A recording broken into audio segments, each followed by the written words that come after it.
K-pop can be mentally draining. Think about it. There is a list of worries a fan has. And no, it isn't just about music. 1 minute you are happy, loving the world of K-pop. And then it hits you. You are not happy. But why? Because you are stuck in an endless loop of the same thing every day.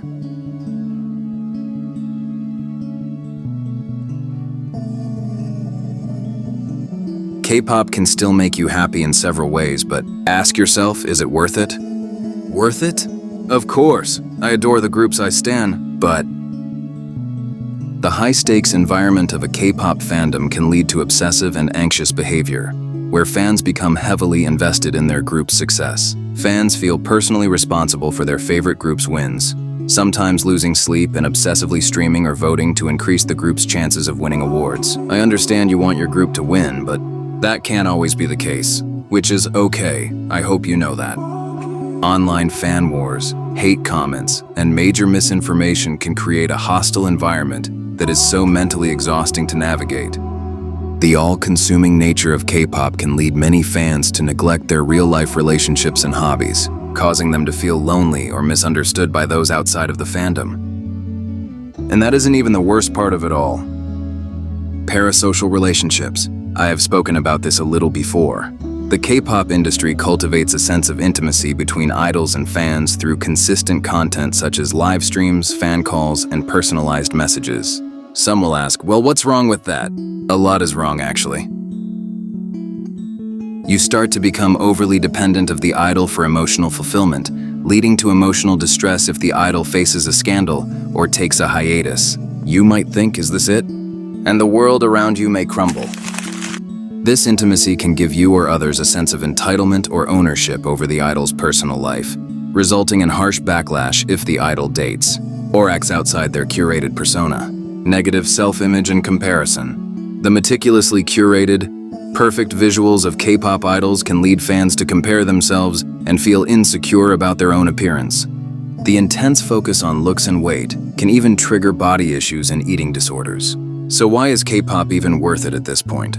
There is good and bad in everything. Let's say you are having some sort of anxiety from K-pop.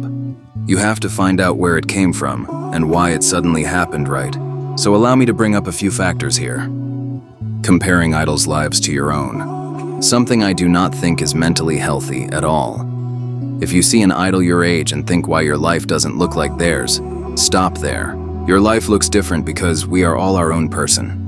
You make your life decisions and can change them with hard work and time. With that being said, there is no reason to be unhappy with your life because of a K-pop idol.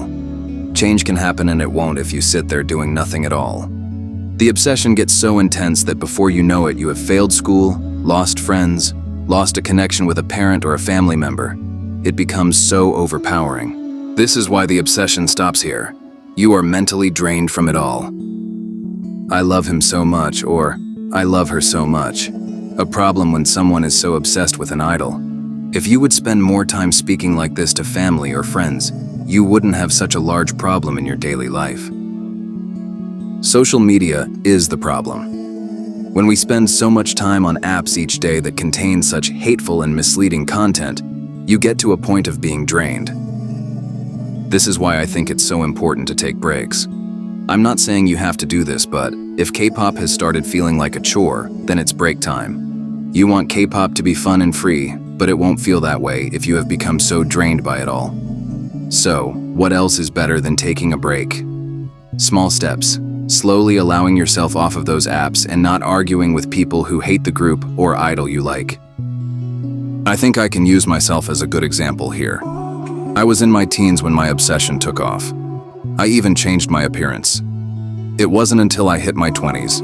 I knew it had to stop, and I had to break away from the obsession. Sadly, this is what K-pop can do, but that doesn't mean you have to step away from it entirely. What I would really like to say is don't be delusional.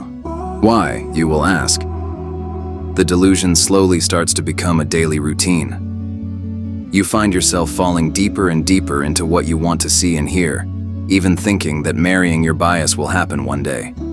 Going to concerts, just because you think a member will notice you somehow, and if they do, it becomes an even bigger issue for yourself. Why? You are now set on that happening again and making videos about it on social media. While it may be fun, think about your mental state. You may be annoyed because I have spoken about all the negative things that surround K-pop, so why not speak about some positives? Let's take a look at what K-pop has done to help people in their own ways. This person had posted about K-pop helping her mental health through journaling. And I think that is a great way to relieve a lot of that stress you may have. Another posted the positives for K-pop and how it can help you. While the person did post about the negatives, let's stay positive for now and see what can help you through tough times. Those positives were an escape, broader taste in music, more enthusiasm, growth as a person, and finding the right communities for you. Do you agree with those? K-pop can be positive and it can be enjoyable, but I think there are a few things that should be followed in order to keep things happy, positive, and not in the wrong direction. This was another thing I found that I thought was very beautiful. When a person goes through a harsh time in their life and can find something as an escape or a way to cope, specifically K-pop, then that is a great thing. The K-pop world has many idols who are so open about how important mental health is and should be. I think when we have songs dedicated to those who struggle, it can help. Not falling into traps is important. And when I say traps, I mean those who are wanting to pull you into the super negative world they are in. Allow K-pop to be how you want it to be. Enjoy the music, enjoy the videos, enjoy funny clips, and do not even care about what another person thinks about you and your own world of K-pop. For a lot of people, K-pop has been an escape. I would like to give my own story here. After I lost my longtime bias from Astro Moonbin, I became a very sad person wanting to just pull away from it all, until I found the group that helped me in the darkest of times, which was Gravity at the time. The point is, K-pop can help you, but please do not become so lost in it that it starts to turn into a war zone in your mind. It will never be worth it. What does everyone think about this topic? Have you ever met someone that was struggling? Have you ever been friends with someone that had a super unhealthy relationship with K-pop? This is no place to judge. We are all humans that are nowhere near perfect, and things happen. Even if you had or have an obsession, you are not alone. You are also not judged. That is no one's place, but I or someone else can recommend help that could put you in a better place, unless you are just fine where you are. I thank you so much for allowing me to share these thoughts with you guys. I hope you enjoyed and I will see you soon. Much love from me, Karasungi.